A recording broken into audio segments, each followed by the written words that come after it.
예, 이 시간에는 우리 스킵 출애굽기 이제 대망의 40장입니다. 40주 동안 이제 쉼 없이 달려온 것이죠.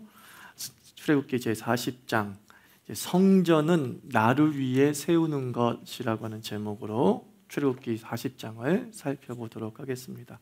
성전은 나를 위해 세우는 것.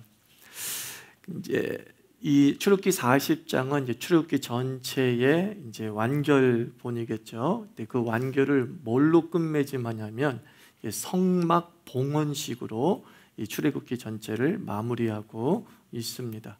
그러니까 출애굽기가 하나님의 그 고난받는 백성들의 모습에서 시작을 하잖아요. 그래서 마지막에는 영광스러운 성막 봉헌식으로 끝나는 모습을 보게 됩니다. 그래서 하나님께서 궁극적으로 이스라엘 백성들을 구원하신 목적이 40장에서 성취되어지는 것이죠.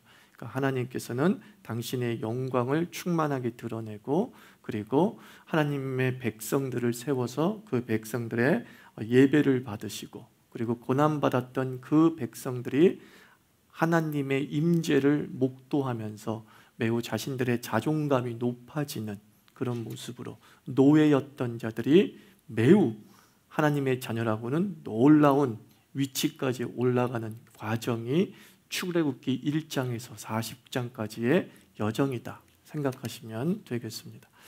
그래서 이제 1절부터 16절까지는 이제 성막을 조립하고 그리고 기물을 배치하는 것에 대한 하나님의 지시가 기록이 되어져 있어요. 하나님께서 모세를 부르셔서 성막을 이렇게 조립하고, 그리고 성막이 만들어진 다음에 성소와 지성소에 뭐 어떠한 기물들, 그것들을 어디에 배치해 두라 라고 하는 말씀이 되어 있습니다. 1절부터 2절까지 한번 읽어볼까요? 시작. 여호와께서 모세에게 말씀하여 이르시되 너는 첫째 달 초하루에 성막 곧 회막을 세우고 라고 말씀합니다. 이제 여호와께서 성막 조립에 대해서 지시하는 건데, 그 성막을 세울 때가 언제냐면 첫째 달 초하루다라고 말하고 있습니다. 그러니까 이스라엘의 달력으로 얘기해서 정월 초하루예요. 이런 우리가 쓰고 있는 이런 태양력이 아니라 이스라엘의 달력에 의한 1월 1일 이스라엘의 1월 1일이에요. 그러면 이제 이스라엘이 출애굽한 이후에 그들의 달력이 쓰여졌다라고 생각하면 되는데, 이때가 언제냐면은 이제 출애굽에서 한지 2년째 되는 날입니다. 그리고 성막을 만들라라고 주께서 명령한 지 10개월 만에 이제 성막의 모든 것이 완성되어지는 거죠. 그래서 이스라엘 백성이 출애굽한 다음에 어느 산에 머물렀어요? 시내산에 머물렀죠. 그 시내산에서 십계명도 받고, 그 시내산에서 성막에 대한 하나님의 설계도로 받고, 그래서 시내산에 머무르면서 이 성막을 만들고 성막을 봉헌하는 내용입니다. 그러니까 결국은 출애굽기는 출애굽한 이후에 딱 어느 장소에서만의 기록이에요? 거의 시내 광야, 그죠? 시내산에서만의 거의 대부분의 기록이 출애굽기에 기록이 되어 있다라고 생각하시면 됩니다. 그러면 번외로 출애굽한 이후에 광야를 돌아다니는 모든 내용이 기록되어져 있는 성경은 어느 성경이에요? 민수기죠. 민수기는 출애굽한 이후에 40년의 방랑 과정, 그리고 어디를 거쳤다는 게 다 기록이 되어져 있죠. 자, 그 다음에 이제 3절부터 8절은 한번 읽어볼까요? 시작. 또 증거궤를 들여놓고 또 휘장으로 그 궤를 가리고 또 상을 들여놓고 그 위에 물품을 진설하고 등잔대를 들여놓아 불을 켜고 또 금향단을 증거궤 앞에 두고 성막문에 휘장을 달고 또 번제단을 회막의 성막문 앞에 놓고 또 물두멍을 회막과 사이에 놓고 그 속에 물을 담고 또 뜰 주위에 포장을 치고 뜰문에 휘장을 달고, 이제 성소와 지성소의 기물 비치를 지금 지정해 주고 있는 거죠.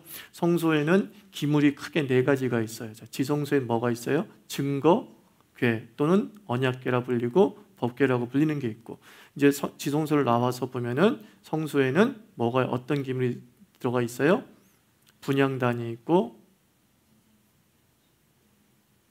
진설병상이 있고 7 촛대가 있죠. 이 세 가지가 이제 배치되잖아요. 이제 그것을 지금 명하고 계시는 거예요. 지성소에는 중앙에 법궤를 두라.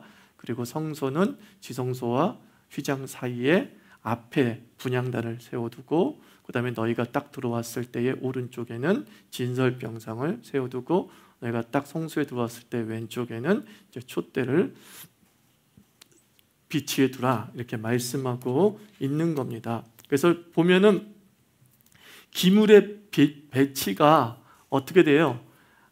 지성소에서 시작을 해가지고 어떻게 돼요? 점점 성막 입구까지 이렇게 되어 있죠. 하나님께서 순서를 말할 때 성막 입구를 만들고, 입구 앞에 번제단 만들고, 번제단 뒤에 물두멍 말두고, 이렇게 밖에서 안으로 들어오는 순서로 배치를 설명하신 게 아니라 지성소에서부터 쫙 순서 있게 설명하다가 그리고 밖에까지 연결이 되어지고 있죠. 그래서 안에서 밖으로의 순서로 배치를 명하시고 계십니다.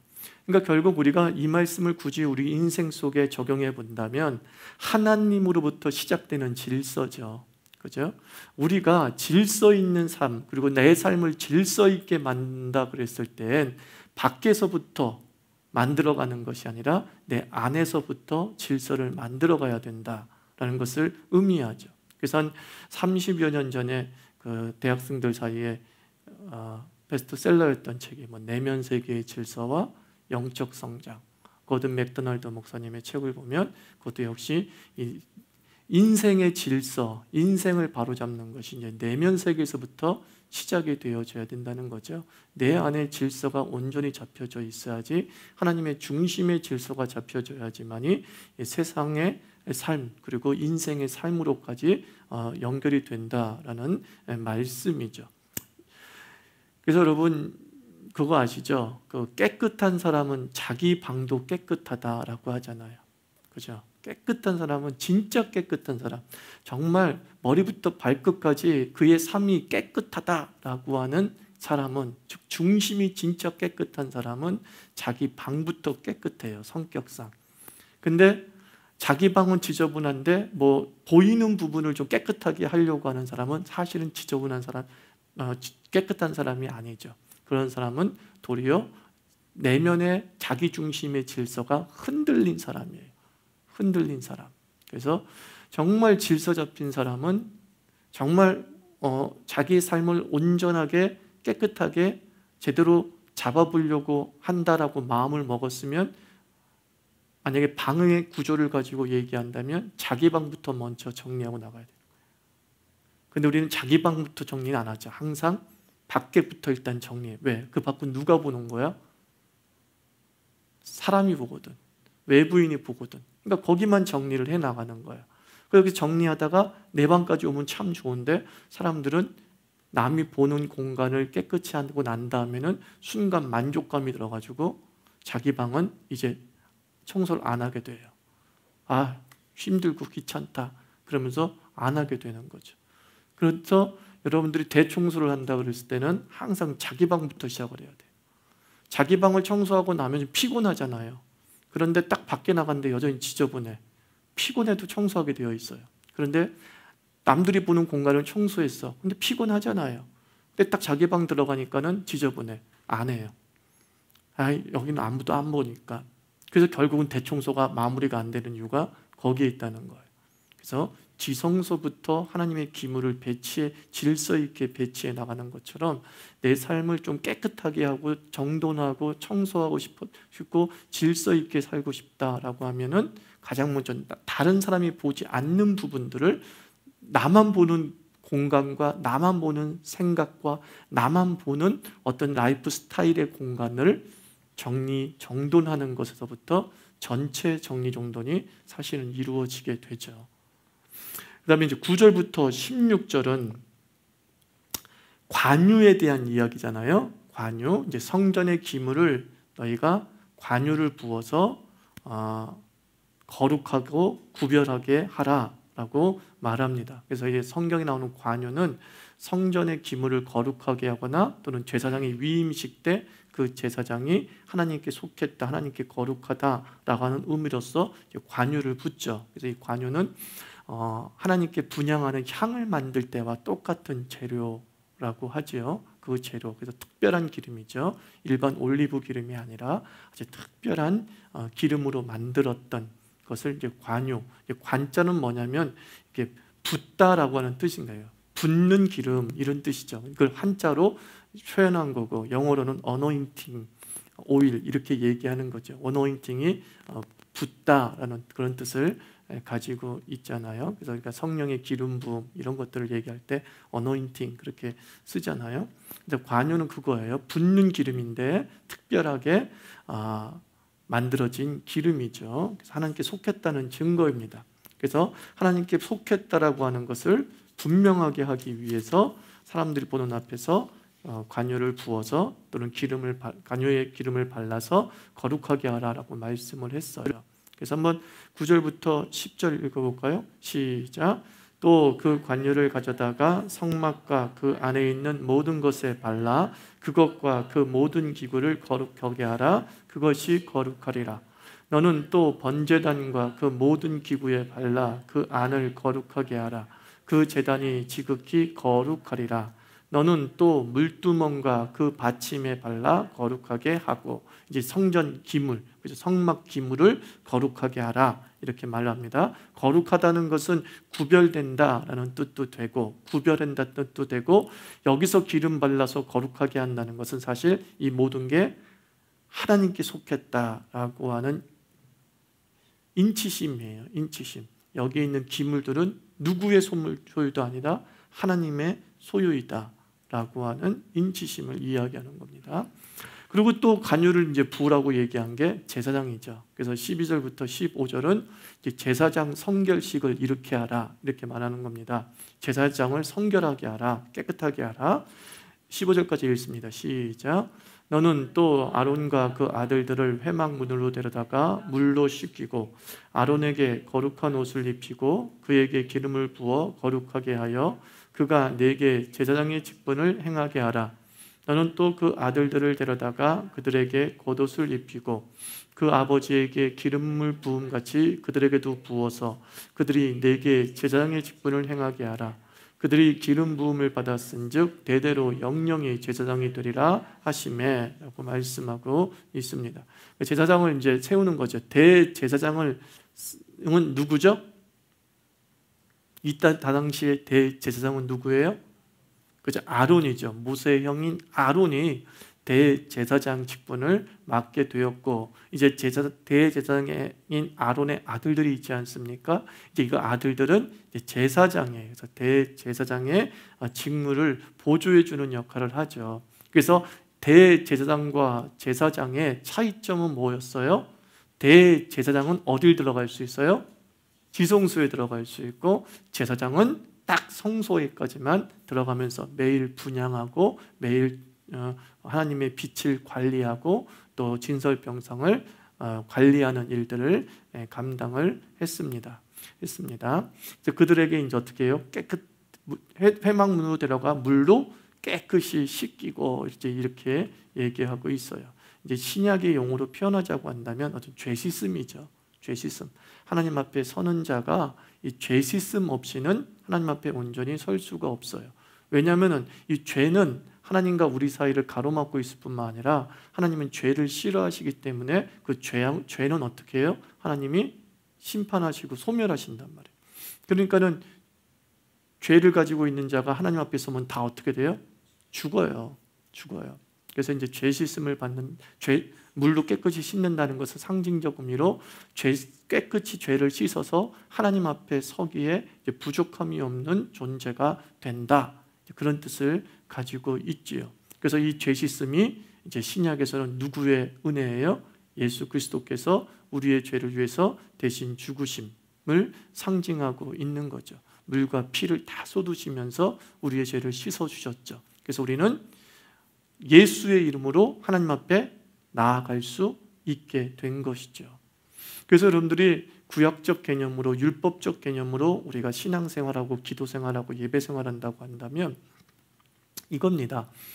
예배는 예배는 예배 시간에 죄를 회개하는 게 아니에요. 엄밀한 순서를 가지고 얘기하면 예배자는 예배 전에 하나님께 회개하고 오는 거예요. 그게 순서인 거예요. 그리고 예배는 뭐예요? 하나님의 은혜와 만나는 시간이에요. 하나님의 거룩한 은혜와 만나는 시간이에요. 그래서 기도할 때도 우리는 하나님께 감사합니다 말을 먼저 하기도 하지만 이 감사는 그냥 상투적으로 하는 거고, 어떠한 기도지 간에 맨 앞에 해야 될 기도가 뭐예요? 회개기도예요. 회개기도. 왜냐하면 이사야서 말씀에 의하면 하나님께서 귀가 어두워서 못 들으시는 것이 아니라 뭐라고 했어요? 너와 하나님 사이에 죄가 있어 가리웠고 막았기 때문에 듣지 못한다 그랬단 말이에요.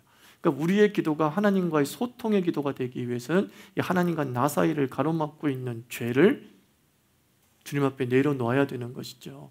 그래서 깨끗한 그릇의 상태로 하나님 앞에 섰을 때 그 깨끗한 그릇에 받는 복이 바로 부작용 없이 우리의 갈증을 해결해 주는 시원한 물이 되는 것이죠. 그래서 여러분들 예배 때 회개한다 해서 내가 잘못됐다라고 말씀을 드리는 건 아니지만, 여러분들이 하나님을 소중히 여기고 예배가 참 중요한 것이다, 예배는 정말 하나님을 만난다고 하는 그런 경외와 두렵고 떨리는 마음을 가지고 있는 분이 분명하다고 한다면 예배 시작 전에, 예배 드리기 전에 마음가짐을 가져야 된다는 거예요. 정결한 마음, 주님 내가 예배에 갑니다. 주님 앞에 갑니다. 예수의 이름에 의지해서 주님 앞에 갑니다. 나의 부족한 일주일의 허물들을 주님 용서해 주신 줄 믿습니다. 내가 주님 만나기를 원합니다. 이렇게 하고 예배를 드려야 되는 거지. 와가지고 하나님 나 죄 졌어요 라고 하는 것은 어찌 보면 순서상으로는 맞지 않다. 그래서 우리는 자유계 성숙한 신앙인 정도 되었으면 이렇게 예배를 맞이하는 자세가 선행되기를 부탁을 드립니다. 그죠? 예배를 맞이하는 자세가 선행돼요. 우리도 다 왕 같은 제사장이라고 했기 때문에 하나님 앞에 서기 위해서 우리가 제시씀을 받고, 그리고 예수 그리스도의 에봇의 겉옷을 입고 하나님 앞에 온전히 서야겠지요. 그런 것들은 이제 이야기합니다. 그래서 하나님이 성막과 동시에 성막 봉사하는 제사장들을 주께서 거룩하게 하라 그랬어요. 자, 그래서 이제 16절 읽어봐요. 시작.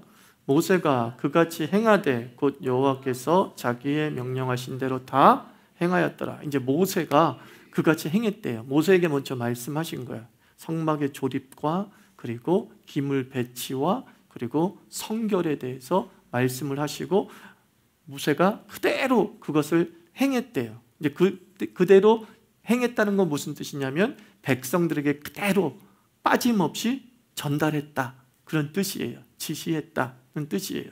그래서 17절부터 33절은 바로 그 내용이죠. 모세가 하나님께 들은 말을 빠짐없이 이스라엘 백성에게 이야기해주고 있는 거죠. 전달해주고 있는 거죠. 그런 구조가 되어 있어요. 그래서 이 모세의 중보 사역을 보면 모세의 중보 사역에는 과장도 없고 그렇다고 해서 축소도 없어요. 정말 있는 그대로, 들은 그대로 전달해 주는 거야. 그 모세의 일이었어요. 이게 참 귀중하죠. 귀중하죠. 우리는 듣다 보면은 과장해서 전달하기도 하고, 듣다 보면 축소해서 전달하기도 하고, 듣다 보면 왜곡해서 전달하기도 하잖아요. 참 우리가 전달의 능력이 떨어져요. 성경의 용어로 얘기하면 중보의 능력이 떨어져요. 중보의 능력이. 그러니까 아전인수라고 해서 자기 입장에서 이 얘기를 저렇게 전달해 줄 때가 무의식적 본능이죠. 무의식적 본능이죠. 근데 모세가 오늘 출애굽기에 기록된 말씀만 가지고 얘기한다면 하여튼 모세는 가감이 없는 거야. 그러니까 기억력이 좋은 것 같아. 그죠? 그래가지고 들은 그대로 전달하는 능력을 가지고 있어요. 그래서 기억력이 좋기 때문에 전달을 가감없이 할 수 있었다 이렇게 말할 수 있죠. 그러나 더 중요한 것은 개인의 욕심이 없었기 때문에 있는 그대로 전달할 수 있었던 거예요. 거기에 모세의 욕심이 들어가면 그 욕심은 무슨 영향을 미치냐면 해석에 영향을 미쳐요.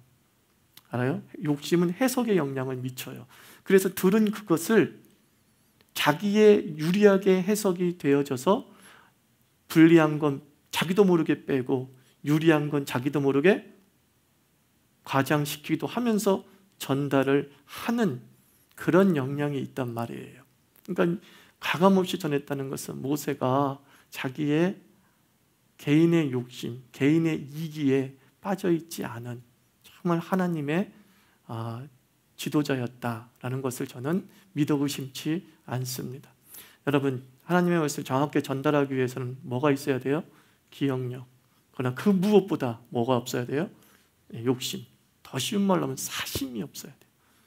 사심이 없어야 하나님의 말씀을 정확하게 전달할 수 있고, 사심이 없어야 중간에서의 건강한 중보자 역할을 감당할 수 있다라는 것을 기억해야 됩니다. 자, 그래서 이제 한번 읽어봅시다.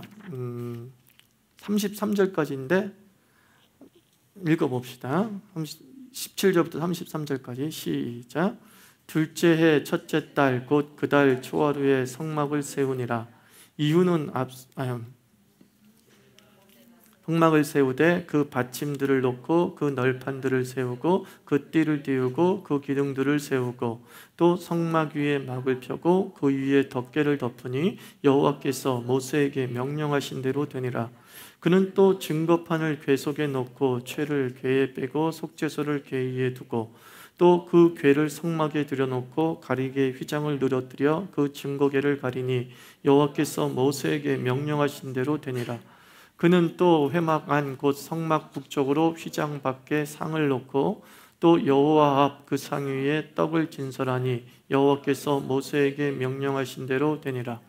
그는 또 회막 안 곧 성막 남쪽에 등잔대를 놓아 상과 마주하게 하고 또 여호와 앞에 등잔대에 불을 켜니 여호와께서 모세에게 명령하신 대로 되니라. 그가 또 금 향단을 회막 안 휘장 앞에 두고 그 위에 향기로운 향을 사르니 여호와께서 모세에게 명령하신 대로 되니라. 그는 또 성막 문에 휘장을 달고 성막 문 앞에 번제단을 두고 번제와 소제를 그 위에 드리니 여호와께서 모세에게 명령하신 대로 되니라. 그는 또 물두멍을 회막과 제단 사이에 두고 거기 셋을 물을 담으니라.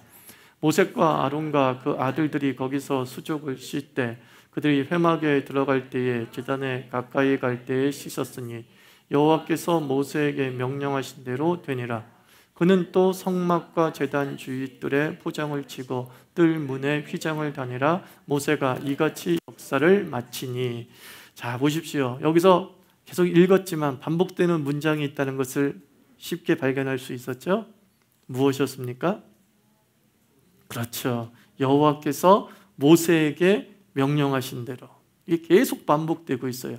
그래서 진설병상을 그대로 했더라. 모세가 여호와께서 모세에게 명령하신 대로.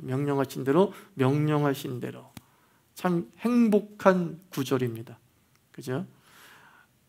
이스라엘의 40년 광야 생활은 참 불순종의 연속이었다고 해도 과언이 아니지 않습니까?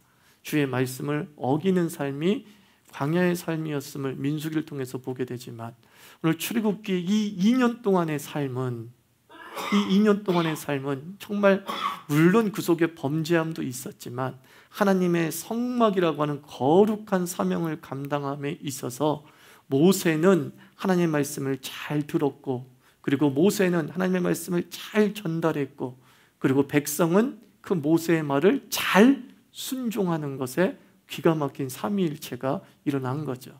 하나님의 거룩한 말씀의 선포와 그리고 그 완전한 중보와 그리고 철저한 순종, 이 세 박자가 성막을 만드는 전체 일정의 핵심이었다라는 겁니다.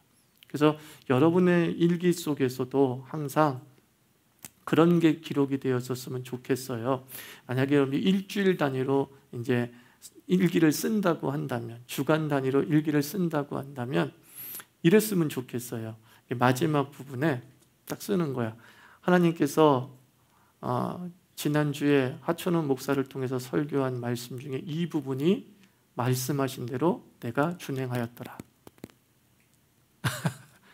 아유, 지나친가요? 은혜를 받은 게 하나라도 있을 거 아닙니까? 그죠? 마음에 와닿는 말씀이 있을 거 아닙니까? 또는 결심해야 될 부분이 있지 않습니까? 근데 그것을 이제 목사가 전달했단 말이에요. 모세 입장에서. 하나님이 말씀하신 건 오늘 일주일 동안 우리 교회에 주신 말씀은 이거야. 그래서 이것을 전달했단 말입니다. 그럼 여러분들도 피드백이 있어야죠. 여러분 나름의 개인의 피드백을 일주일 동안 한번 해보는 거예요. 하나님께서 하천원 목사에게 말씀하신 이 부분대로 행하였더라. 하하, 멋있잖아요.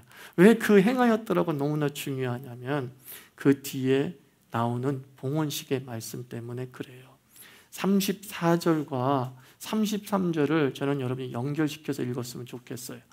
그냥 우리가 가지고 있는 번역본에는 33절이 한 단락으로 끝나지만 그 전에 끝나지만 그래서 34절은 또 다른 새로운 단락처럼 보이지만 나는 이렇게 끝내고 싶은 거예요. 33절부터 단락이 있는 게 아니라 38절까지 계속되는 거예요, 사실은. 그러면 33절과 한번 34절을 연하여서 읽어볼게요. 시작.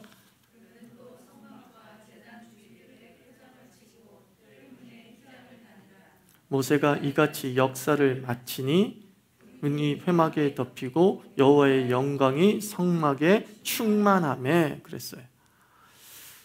마침에, 즉 여호와의 명대로 다 준행한 성막의 사역이 마침에 그 성막에 하나님의 영광이 충만했다라고 끝나고 있는 거예요.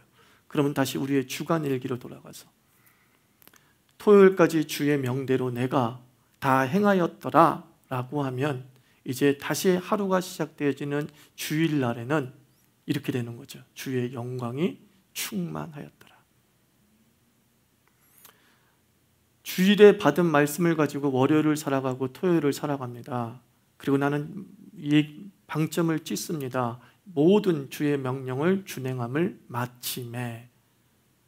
그리고 그 다음날 주일날 돼서 교회에 왔더니 여호와의 영광이 충만하더라. 연속성인 거예요. 결국 순종과 영광은 끊어지는 게 아닙니다. 불연속성이 아니라 연속성을 가지고 있는 거예요. 하나님은 불순종 가운데 당신의 영광의 임재가 있는 것이 아니라 하나님은 무엇을 즐거워하시냐면 순종의 역사 속에 당신의 영광의 임재를 즐거워하세요. 성경 어디를 읽어봐도 거의 다 하나님은 순종의 역사 가운데 당신의 영광을 드러내지 불순종의 역사 가운데 불현듯 툭 튀어나오는 경우는 거의 없다라는 겁니다. 그래서 33절은 계속 끊어지는 것이 아니라 34절로 연결되어져야 되는 이유가 여기에 있는 거예요. 여러분도 한번 순종해 보십시오. 주간 일기를 한번 써보십시오. 그래서 만약에 토요일 날 주의 영광의 말씀대로 준행하였더라 그러면 되게 주일이 기다려질걸요. 도대체 어떤 영광이 내 인생에 충만해질까? 그 예배 때 다시 하나님은 어떤 모습으로 나에게 임재하실 것인가에 대한 기대감이 불타오를 수밖에 없죠. 그런데 이 모든 것은 예측 가능하다는 거예요. 하나님의 임재는 예측하지 못하는 것이 아니라 거의 예측 가능해요. 하나님의 임재의 형태는 우리는 불을 보듯 뻔하게 알 수 있어요. 여호와의 말씀에 전적으로 준행하며 우리의 역사를 마쳤다라는 것이 분명하다면 예측 가능합니다. 여러분의 일요일은, 여러분의 주일은, 여러분의 그 다음 날은 영광이 충만하더라. 이렇게 되는 거예요. 그렇게 여러분들이 이 성경을 읽었으면 참 좋겠습니다. 자, 그래서 한번 이제 본격적인 성막 봉헌식이 있고 그 봉헌식 이후에 나타난 현상을 한번 읽어봅시다. 34절부터 38절까지 다 읽어봅니다. 시작. 구름이 회막에 덮이고 여호와의 영광이 성막에 충만하매 모세가 회막에 들어갈 수 없었으나 이는 구름이 회막 위에 덮이고 여호와의 영광이 성막에 충만함이었으며 구름이 성막 위에서 떠오를 때에는 이스라엘 자손이 그 모든 행진하는 길에 앞으로 나아갔고 구름이 떠오르지 않을 때에는 떠오르는 날까지 나아가지 아니하였으며 낮에는 여호와의 구름이 성막 위에 있고 밤에는 불이 그 구름 가운데 있음을 이스라엘의 온 족속이 그 모든 행진하는 길에서 그들의 눈으로 보았더라 라고 말합니다.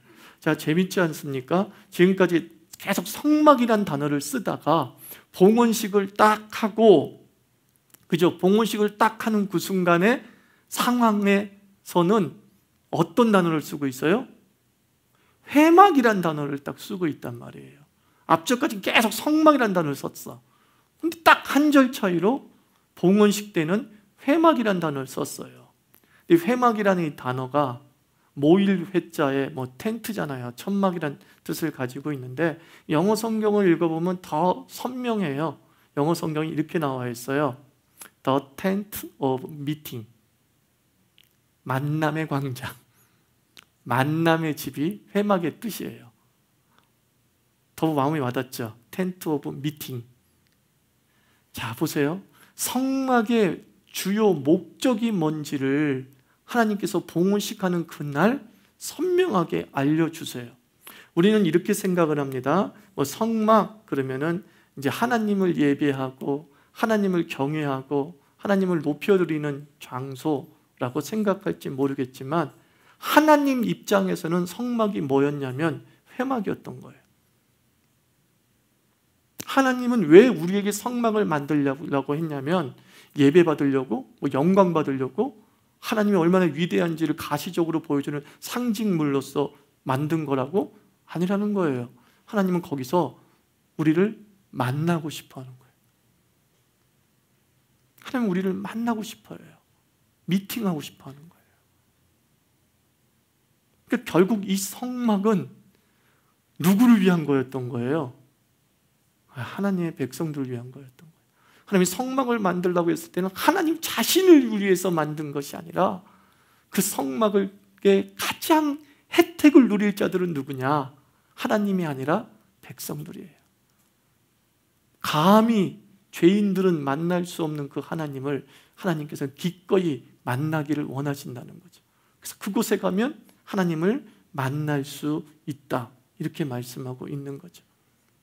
그 성막을 열심히 지은 보람이 있어요. 이 사람들이 애쓰고 수고할 때 이런 마음도 있었을 거라고요. 야, 이거 해봤자 누구 좋으라고 내가 이 일하냐? 그럴 때가 있어요.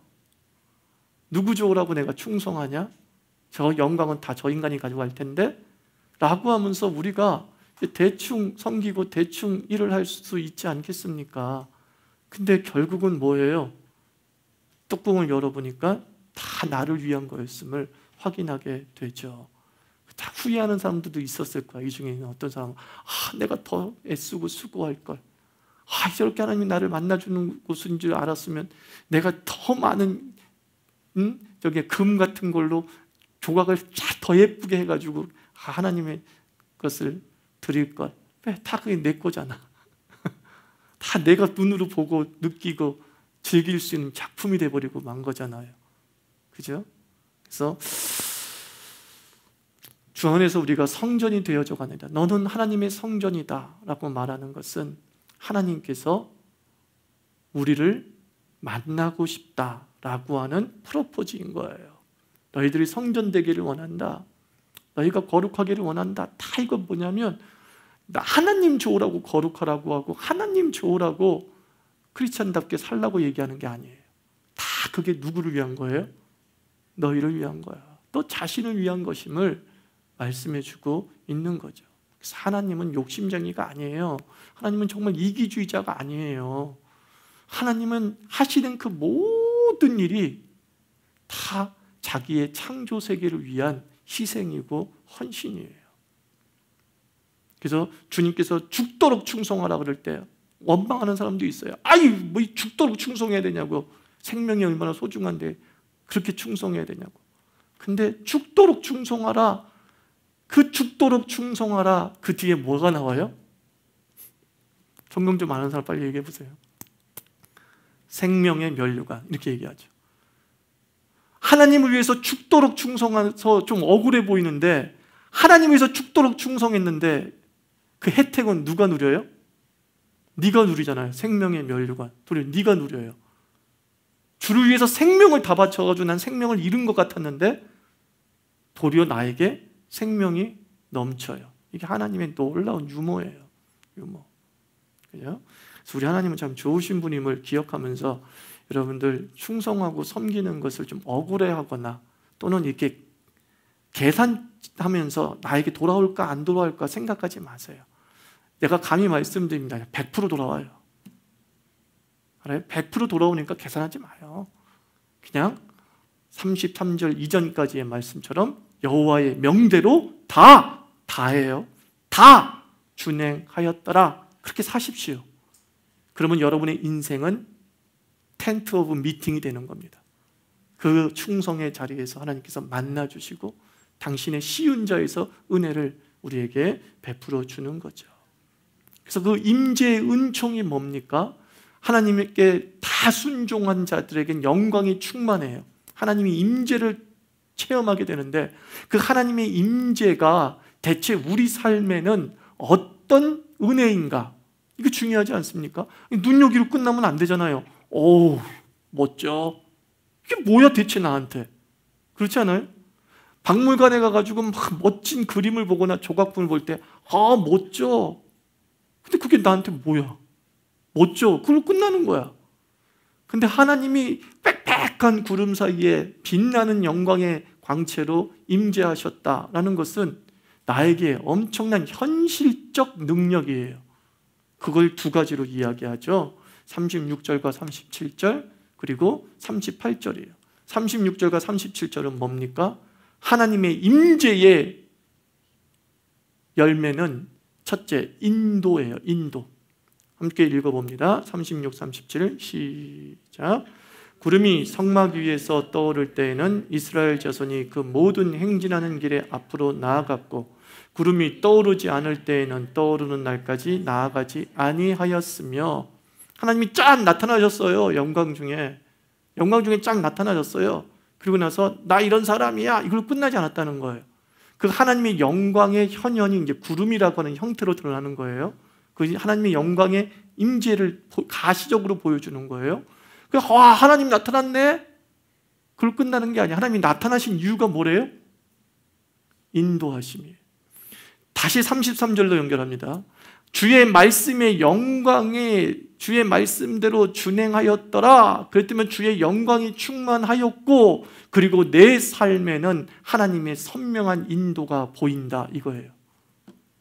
여러분들이 일주일 동안에 고민하는 게 있을 거예요. 또 한 달 동안 고민하는 것이 있을 거예요.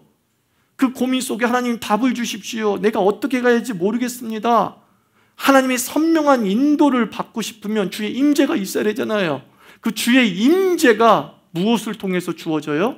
고민으로 주어지는 게 아니라 여호와의 말씀대로 준행하였더라. 순종을 통해 주의 임재를 보고 그 임재 속에서 하나님의 인도하심을 체험하는 거예요. 다시 주일로 연결시킵니다. 일주일 동안 주의 말씀대로 살려고 하고 내 삶이 역사를 다 마쳤다라고 하는 방점이 찍혔을 때 우린 주일에 놀라운 하나님의 영광의 충만을 내가 온몸으로 느껴요. 그것만으로도 나는 족한데 앞으로 내가 어떻게 살아야 될지 보여요. 어떤 걸 선택해야 될지 보여요. 이것을 우리에게 얘기해 주는 거예요. 임재는 그냥 단순한 느낌이 아니에요. 하나님의 임재는 목적이 하나예요. 내가 네 앞길을 인도해 줄게. 이거예요. 하나님 임재는 이거 그거예요. 나 대단해 라고 하는 쇼가 아니에요. 네가 철저히 나의 말씀에 순종하고 준행하고 나를 하나님 되게 했으니까 난 너에게 하나님 될게. 이거 아닙니까? 네가 나를 하나님 되게 했으니까 네 인생 속에 하나님밖에 없다는 것을 네가 보여줬으니까 나도 네 인생 속에 내가 하나님임을 보여줄게. 그게 인도예요. 그 인도. 얼마나 영광스러워요. 그리고 두 번째가 뭐예요? 보호죠. 38절 보십시오. 시작. 낮에는 여호와의 구름이 성막 위에 있고 밤에는 불이 그 구름 가운데 있음을 이스라엘 온 족속이 그 모든 행진하는 길에서 그들의 눈을 보였더라. 자, 하나님의 임재의 형사가 낮에는 구름이었고 밤에는 뭐래요? 불기둥. 여러분들 다 우리 박준희 권사님 터키 좀 건조한 지역도 갔다 와보시니까 아시겠지만 거기 어때요? 낮엔 뜨거워요. 근데 희한하게 그늘에만 들어가면 시원해요. 왜냐하면 습도가 거의 제로에 가깝기 때문에 딱 그늘만 들어가면 시원해요. 온도가 뚝 떨어져요. 반면에 내륙 지역이기 때문에 일교차가 심하죠. 일교차가 심해서 40도, 50도의 기온이 밤만 되면 어떻게 돼요? 거의 1도, 2도로 뚝 떨어지죠. 그러니까 사람이 죽는 이유가 영하 때문에 얼어 죽는 것도 있지만 대부분의 사람들은 일교차의 차이 때문에 죽는 거예요. 항상성이 깨지기 때문에. 우리 항원 능력을 가지고 있는데 갑자기 50도에서 50도 차이로 뚝 떨어져 버리니까 그냥 얼어 죽는 거죠. 그래서 인도에 사람들이 많이 얼어 죽는다고 들을 때 우리가 놀라잖아요. 거기는 더운 나라가 무슨 얼어 죽어? 동사를에 그 일교차 때문에. 엄청난 일교차의 차이 때문에 항상성이 깨져가지고 사람이 죽는 거죠. 근데 하나님이 어떡한대요? 그 뜨거운 가운데서도 너를 보호해 줄 것이고 그 추운 가운데서도 너를 보호해 줄 것이고 그 일교차가 큰 환경 속에서 네 몸에 그 일교차의 한계를 극복하지 못한다는 것을 알기 때문에 하나님께서는 내 한계 내에서 내 몸을 지킬 수 있는 상황을 주신다, 그런 뜻입니다. 이것을 바울은 그렇게 표현했죠. 감당할 시험 밖에는 하나님이 허락지 아니하시고 혹 너무 감당할 수 없을 것 같으면 피할 길도 주신다. 무슨 뜻이에요? 하나님은 우리의 한계를 뛰어넘는 것은 허락하시지 않으신다는 거예요. 다른 말로 해서 우리 삶에 부딪히는 모든 것들은 넉넉히 이길 줄 믿습니다. 하나님의 구름 기둥과 하나님의 불 기둥으로 우리가 그 한계치를 이겨나갈 수 있는 거죠. 이게 하나님의 임재의 놀라운 영광임을 성경이 말씀하고 있습니다. 그래서 여러분들 일주일 삶 속에 여호와의 말씀대로 준행하였더라도 방점을 찍기를 축원하고 주일마다 드린 예배 속에 하나님의 임재를 체험하기를 축원하고 그 임재 속에서 주의 인도와 보호함이라고 하는 구체적인 하나님의 은혜를 만끽하는 크리스찬 되기를 원합니다.